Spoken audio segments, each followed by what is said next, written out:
So it's time to see if I am able to graft in some fresh metal, well, used metal, with a lack of knowledge and not the right tools. A disaster, absolute mission. Really struggling, even more of a disaster. It's so demoralising.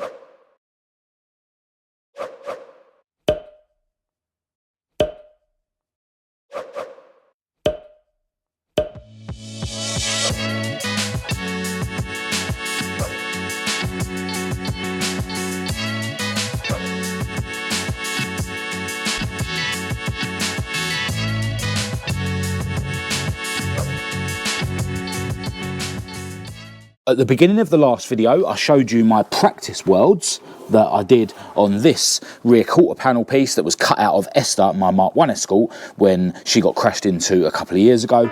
And yeah, I think that these settings are going to be the settings that I use. The welds are nice and small, but they're still penetrating all the way through the metal. But I'm under no illusion that this job is going to be easy. I also showed you at the beginning of the last video that I'd made a little repair on my welding helmet. The strap had basically broken into many pieces over here, and I put some aaaaand on it, and today I drilled a load of holes in it and put some cable ties on there, a bit like a drift stitch. And while I was doing that, the aaaaand started basically separating away from the plastic, so it was definitely a good idea to reinforce it with the cable ties. But once I'd finished doing this side and put it on to test it, this side actually broke, so I've put a few cable ties in there as well. I think the plastic is just really brittle, so we'll see how long this lasts, but at least now it will go on my head properly whilst I'm trying to weld. I think really I should probably tackle these areas first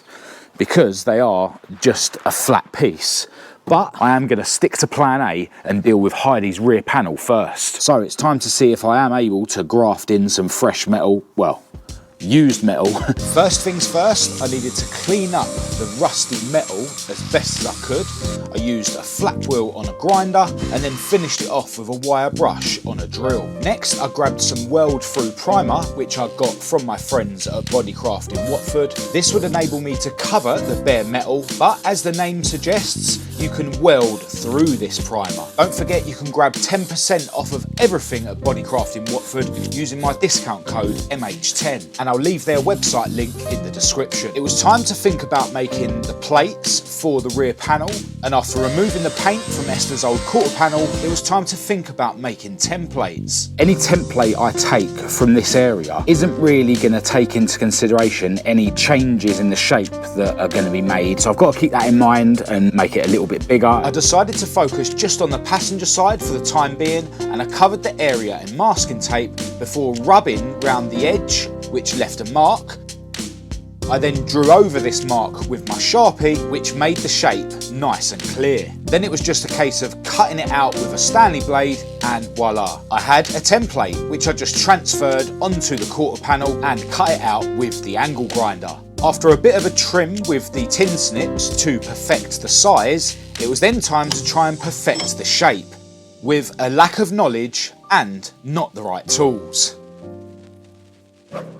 Hello, into a new day, and annoyingly we've got grey skies and it keeps raining on and off, and I've already pulled this thing out of the garage a couple of times and then had to push it back into the garage when it started raining. So yeah, not really happy about what's going on today so far, but what I am really happy about is that I now realise that this new welder that I've got actually runs mint off of the generator. You can see down here I sort of hit it with a couple of welds earlier on to test it, and yeah, we've got penetration, and it seemed to work just as good as when I had a little practice on it the other day, plugged into my house when I was in my back garden. Before it starts raining again, let me show you where we are with this. I'm pretty sure I showed you this in the clips before. That's basically how it was when I showed it to you, and this side I've basically got it to roughly the same state really. You know, it's roughly there. I've sort of started making up these creases here, but yeah, it's nowhere near a perfect shape. Now what I reckon I need to do is tack the top of these plates in place and then see if I can use hammers and whatnot to make the shape a bit better. And then I reckon I'm going to need to cut it back off again to make all these flat sections as flat as I can. You know, I can lean it on like a club hammer and then use another hammer to flatten out the bits, you know, once I've got the creases better. And also this bottom bit, I think I'm going to need to sort of mark where I'm going to need this crease whilst it's attached, and then sort of mark where, you know, I'm going to need this other crease here where it kicks under, and also basically mark how much I'm going to need to cut off the bottom. So that's the plan. Let's see how well it goes and how much I can get done before it starts raining again. With the welder set up and the earth attached to the body, it was time to attach the top part of both of the plates to the car using as few tacks as possible.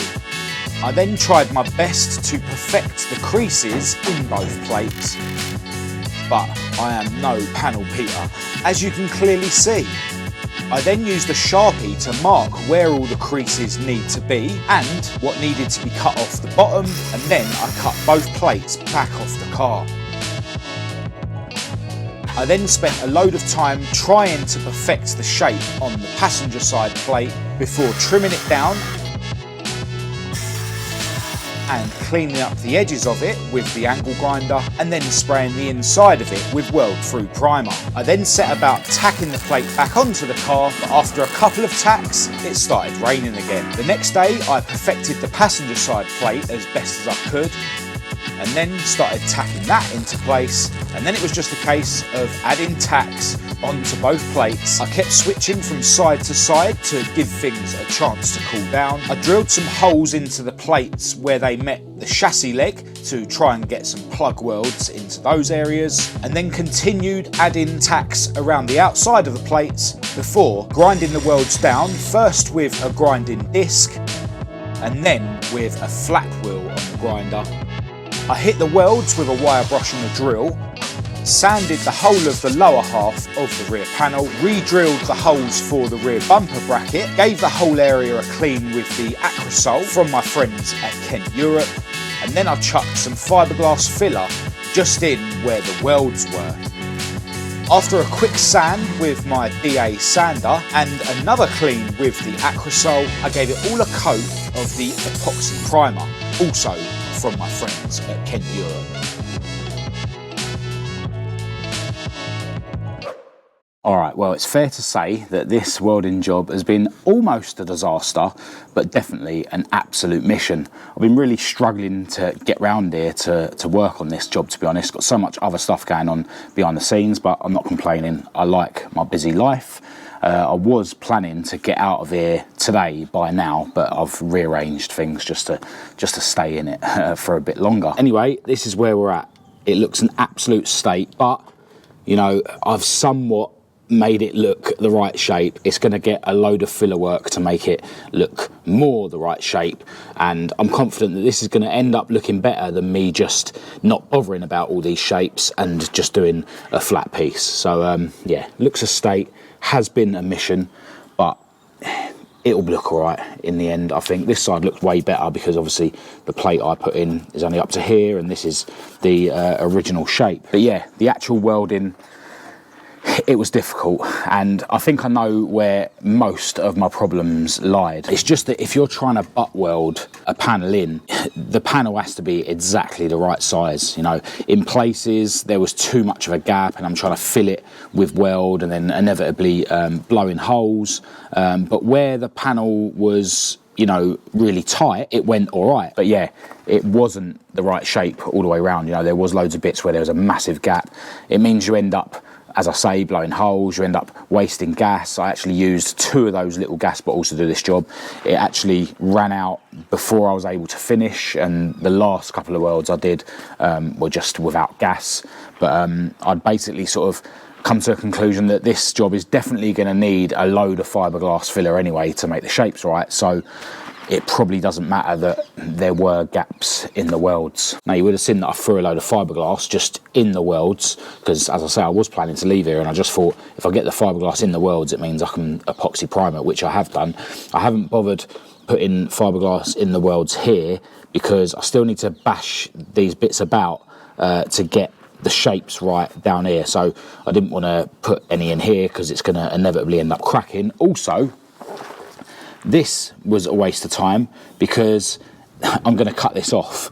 This middle section here, once I've got the shapes right, that's well, we'll talk about that another day. But yeah, basically I'm going to cut this off here in a minute, because then that's going to make it easier for me to get all these creases the right shape before I just start resorting to using fiberglass. So yeah, absolute mission, really difficult when you're trying to butt weld. The most successful welding that I've done in the past, like when I welded up Maud, done loads of welding on her years ago, I've always just overlapped the panel slightly. So you make the panel a couple of mil too big, and then you just live with the fact that you need to use a load of fiberglass filler to smooth out that edge. So here, for instance, you'd make the panel sort of up to here instead, and then just in this whole sort of area around it, you'd lose it with the fiberglass and use fiberglass to shape it. Not the best way to do it, but to be fair, Esther, my Mark1 Escort, who everyone bangs on about being so mint, every bit of welding we did on that car was overlapped. It was done by someone with way more skill than me, but he was a painter, you know, he wasn't a welder. He's very good at welding, but yeah, he is a painter by trade.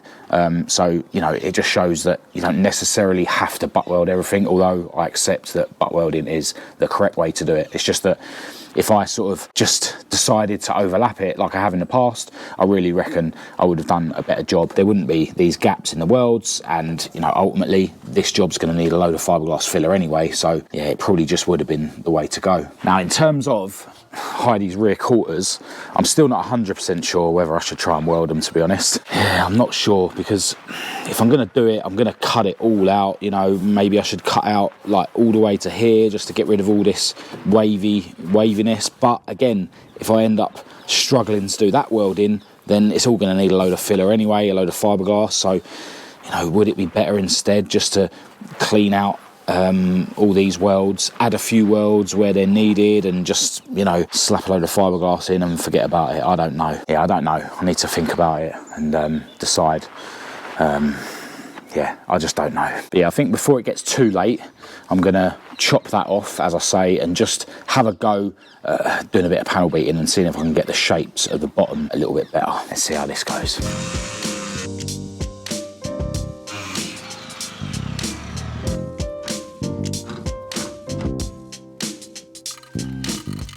This has turned into even more of a disaster. It's so demoralising when I'm trying to do stuff that I'm clearly not talented enough to do.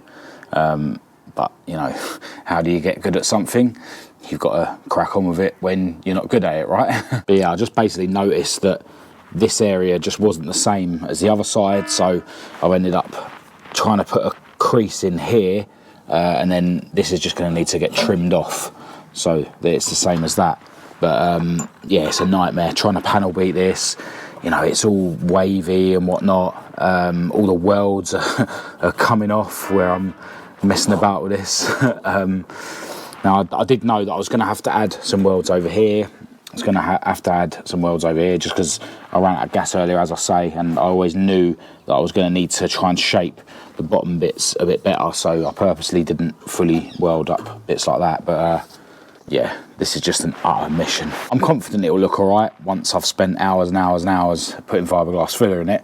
And yeah, I'm confident that the next time you guys see it on the channel, it will look a whole lot better. I'm going to crack on with this behind the scenes, but yeah, it's just demoralising, as I say, when I'm trying to do stuff that I'm not talented enough to do. But it is what it is. For now, I'll give you one last look at it, and yeah, that's all I've got time for this video. I need to end this video. I've got loads of other stuff that's going on elsewhere. I've got another issue with Esther that I need to deal with. Actually need to pick up some parts and stuff from here while I'm here. Yeah, got one other video and this one still to edit, but again, not complaining. I enjoy this busy life, and you know, it keeps me on my toes. But you know, when I am being so busy and then things like this happen where I feel like I'm not getting anywhere, yeah, it's not great, but I'll be fine. Anyway, I need to end this video here. Massive thanks to everyone who's tuned in. Click subscribe if you're new to keep up to date with all future uploads. Check the links in the description to follow me on Facebook, TikTok and Instagram. My email address will be down there as usual for anyone who wants to get in touch with me. Check out my website and the Petrolhead Style website. A link to both of those will be in the description as usual. Massive thanks to my patrons, as always, for your ongoing support. But other than that, until next time, thanks for watching.